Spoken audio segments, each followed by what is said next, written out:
Hello everyone, in today's lecture I am going to give you a brief introduction about fuel cell power plant, and I posted one numerical question also, so I am going to explain the solution of the numerical problem also.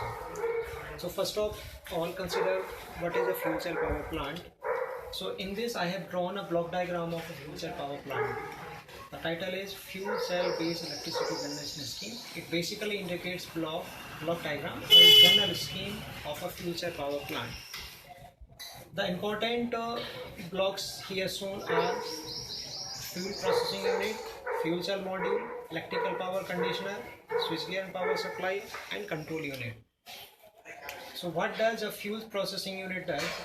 Actually, fossil fuels are supplied to the fuel processing unit where the fossil fuels are stored and reformed or changed into the hydrogen rich gases, monitor, purified and supplied to the fuel cell module. So what is fuel cell module? Actually a fuel cell has voltage output as 1.25 voltage, and for a pure hydrogen oxygen fuel cell the voltage output is 1.25 volt, and its rated output of the same fuel cell is 0.8. So we need to connect large number of fuel cells in proper manner. So if we stack large number of fuel cell as a unit, then that unit is known as fuel cell module, and if we interconnect large number of fuel cell modules, then it becomes a power plant. So a power plant has a large number of fuel cell module, and a fuel cell module has large number of interconnected fuel cells. That means when a fuel cell power plant works, then the voltage output of all interconnected fuel cells are added and supplied to the electrical power conditioner. Actually the output of fuel cell module is DC, so in order to supply the electricity, DC has to be converted into AC. So electrical power conditioner unit changes the power from DC to AC, and switchgear and supply system are also there in order to change the voltage rated voltage for supply to the grid connected. You can see a control unit also. A sophisticated control unit monitors the operations of fuel processing unit, fuel cell module, electrical power conditioner, and the switchgear power supply. You can see the steam coming out from this fuel cell module, and it is supplied to the fuel processing unit.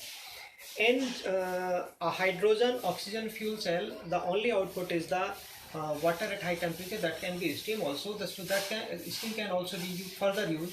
So in order to use the heat generated into the fuel cell module or fuel cell power plant, we supply the steam or heated water to the fuel processing unit. You can see the air also.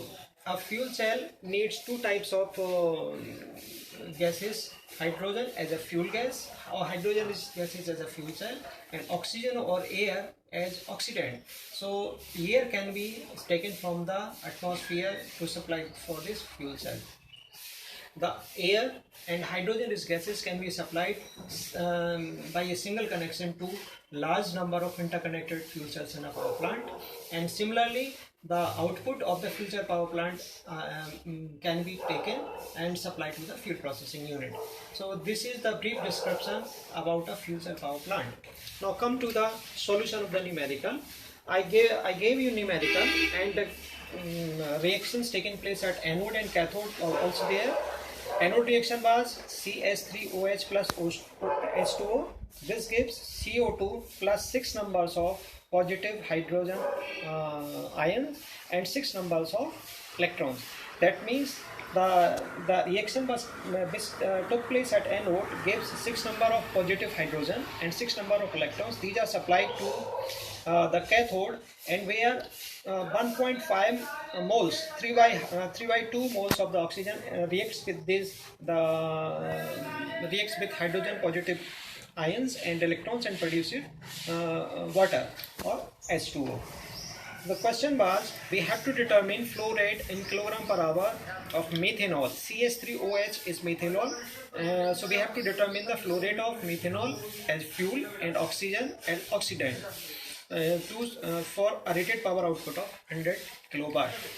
So value was given, Gibbs free energy was given as 39.59 minus 39.559 kilocalorie per mole.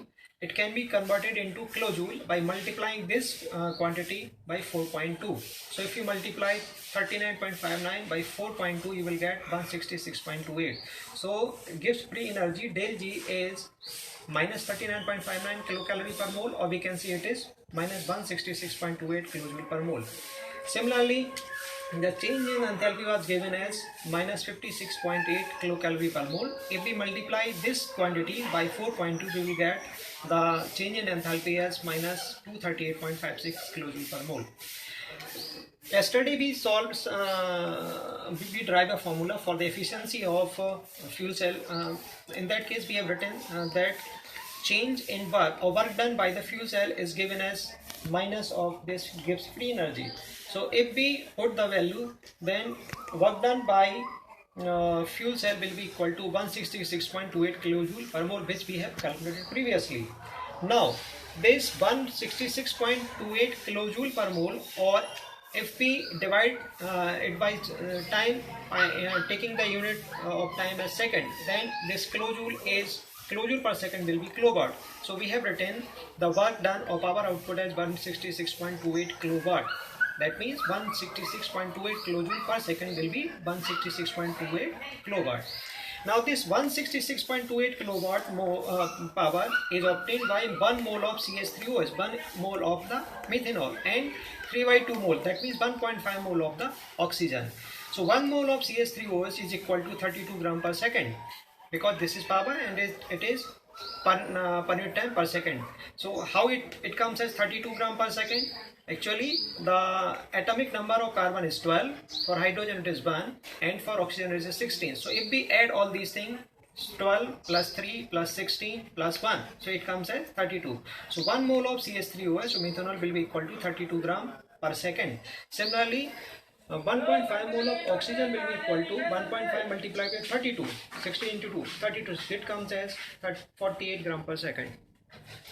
So 32 gram per second supply of CH3OH is producing 166.28 kilowatt of power. Similarly, 48 gram per second of oxygen is going to produce 166.28 kilowatt of the power. So for producing 166.28 kilowatt power, we need 32 gram per second supply of CH3OH and 48 gram per second supply of oxygen. So if we convert it into hour, how we can convert it? Multiply it by, actually this is 32 gram per second, so if we multiply it by 60 and again by 60, then it will be converted into hour. So 32 multiplied by 36 will convert it gram per hour, and if we divide it by 1000, so you will get kg per hour. So 32 multiplying by 36 and dividing by 1000, you will get 69.26 kilogram per hour. Similarly, you can calculate the value of amount of oxygen supplied. So it comes as 103.93. So the solution to the question is 69.26 kilogram per hour supply of methanol and 103.93 kilogram per hour supply for oxygen is needed to produce 166.28 kilowatt power. And this is the solution of the numerical which I posted on the Facebook. So thank you very much.